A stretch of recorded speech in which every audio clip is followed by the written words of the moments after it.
हमारे साथ कांग्रेस सांसद जयप्रकाश जी जुड़ गए हैं। जयप्रकाश जी, पूर्व प्रधानमंत्री मनमोहन सिंह का निधन हो गया, एक देश के लिए अपूर्णीय क्षति, लेकिन बतौर राजनीतिक या बतौर राजनेता किस तरीके का आपका उनके साथ अनुभव रहा?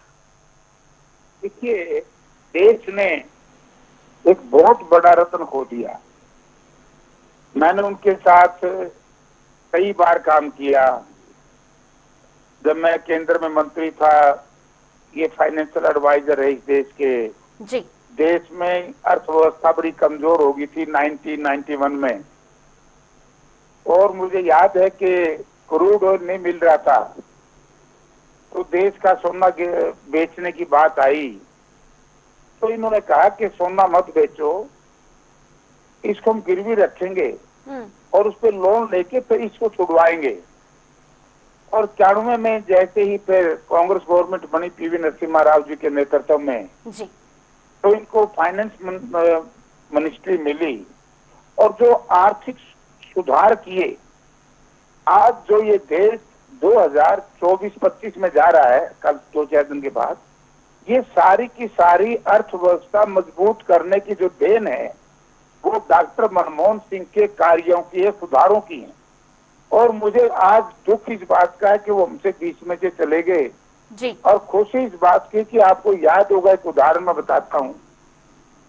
जब अमेरिका में बहुत मंदी आ गई, डॉक्टर बराक ओबामा थे वहां के राष्ट्रपति, उन्होंने भी इनसे राय ली कि आपने हिंदुस्तान को बताया है 2006-7 में, तो ऐसा व्यक्ति हमसे चला गया तो देश को स्थिति तो बहुत बड़ी होगी, बहुत बड़ी होगी। बिल्कुल।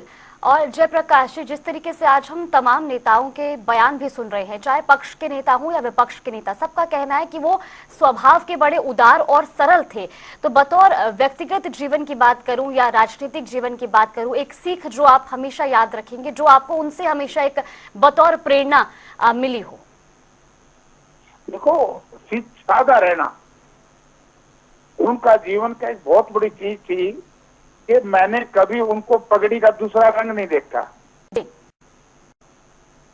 पगड़ी एक कलर की, पैंट से बैंगनी कलर की, और कुर्ता पजामा और उसके ऊपर जैकेट। बहुत सादा तरीके से रहते थे, खान पान बड़ा सरल था जी। वो कहते ना, सादा रहना, सादा जीना, सादा खाना जी। और ऊंचा सोचना, ऊंचे विचार, ये डॉक्टर मनमोहन सिंह जी के थे। बिल्कुल। तो यानी कि सरल जीवन और उच्च विचार, इसी विचारधारा पर वो हमेशा चले और 92 साल की उम्र में इस देश को अलविदा कह गए। फिलहाल आपका बहुत बहुत धन्यवाद हमारे साथ जुड़ने के लिए।